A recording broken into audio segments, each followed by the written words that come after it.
मी वेळेकमठी गावाचा आहे. माझं स्वप्न होतं की मी शाहू कला मंदिरच्या स्टेजवर मला काम करायचं, हे माझं स्वप्न होतं. त्यानंतर बालगंधर्वला काम करावं हे माझं स्वप्न होतं. ही सगळी स्वप्न साकार झाली.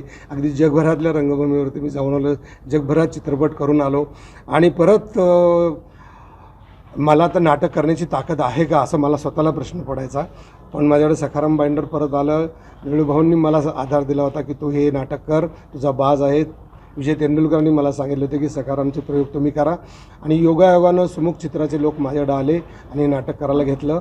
आणि अभिजित झुंजारराव सारखा चांगला डिरेक्टर आला, नेहा जोशी, अनुष्का बोराडे, चरण जाधव हे सगळे कलावंत चांगले मिळाले आणि आज महाराष्ट्राला ते नाटक खूप आवडतं आहे. क्रांतिकारी नाटक, विचारानं फार क्रांतिकारी विचार आहे त्याच्यामध्ये.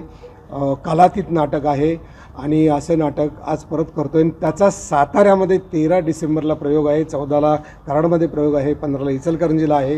ही मला अतिशय आनंदाची गोष्ट वाटते की ज्या शाहू कलावंतच्या रंगमंचावर मी पहिल्यांदा उभा राहिलो तिथंच आता असं मानाचं नाटक, महाराष्ट्रातल्या अग्रगण्य मानलेलं नाटक मला परत करायला मिळते आणि त्याचा प्रयोग साताऱ्यात आहे. 13 डिसेंबर, 14 डिसेंबर, 15 डिसेंबर सगळ्यांना मी विनंती करेन तुम्ही थिएटरमध्ये येऊन नाटक बघा आणि त्याचा आनंद घ्या. त्या विचारांची, त्या नाटकाचा जो मुद्दा आहे तो लक्षात घ्या. तेव्हा मी केलं होतं तेव्हा मला तेवढं नाटक, ती धार मला समजली होती का नाही असा मला प्रश्न पडला. दुसऱ्यांदा केलं तेव्हा मला वाटलं की ज्या ताकदीनं करायला पाहिजे होतं, जितकं सेन्सिटिव्ह ॲसिडिक ते नाटक आहे तेवढं मला मांडता आलं नव्हतं असं मला प्रश्न होता. म्हणून मी नट म्हणून स्वतःला परत चेक करावं आणि परत आपण टोकदारपणे लोकांच्या काळजात घुसलं पाहिजे अशा अर्थानं परत करतो आहे. तर आता मी पहिल्यापेक्षा आता जरा समाधान आहे.